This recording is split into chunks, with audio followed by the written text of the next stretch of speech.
Bagaimana menjadikan investasi emas ini tepat guna untuk Anda?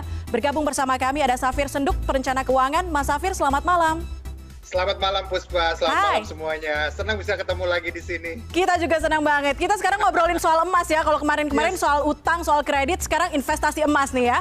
Nah, Mas Safir, harga emas kan lagi mantul nih ya kalau kata netizen. Naik belakangan sampai akhirnya menyentuh angka 1 juta rupiah per gramnya. Yang kemudian jadi pertanyaan semua orang, apakah ini waktunya jual atau justru lebih baik beli emas?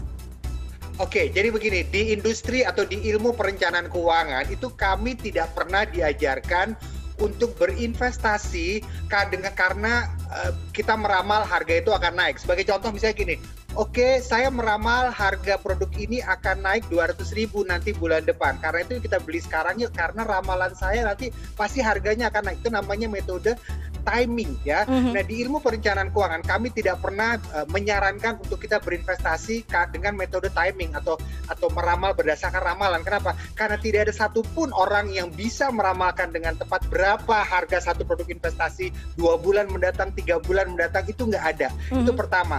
Yang kedua, meramal emas itu sulit sekali. Kenapa? Karena begini, kalau kita orang awam misalnya, mungkin lebih enak kalau misalnya saham barang konsumsi, asumsinya ekonomi naik atau turun, orang tetap mandi. Kalau mandi mereka pasti pakai sabun dan shampoo, berarti saham barang konsumsi misalnya oke, misalnya. Tetapi pada emas, untuk orang awam gimana meramal harga emas? Sulit sekali gitu ya. Jadi yang bisa dilakukan oleh orang awam adalah, orang-orang kebanyakan adalah mereka bisa melihat di masa lalu bahwa emas itu seringkali jarang turun drastis, mungkin tapi jarang sekali turun drastis, turun pelan-pelan mungkin. Tapi kalau turun drastis jarang, tetapi seringkali mereka naik drastis setiap kali ada ketidakpastian. Contoh misalnya ada pandemi lah, ada kerusuhan lah, terjadi masalah dengan mata uang negaranya lah, sehingga orang berbondong-bondong membeli hard asset. Nah, emas itu kan lebih murah daripada properti.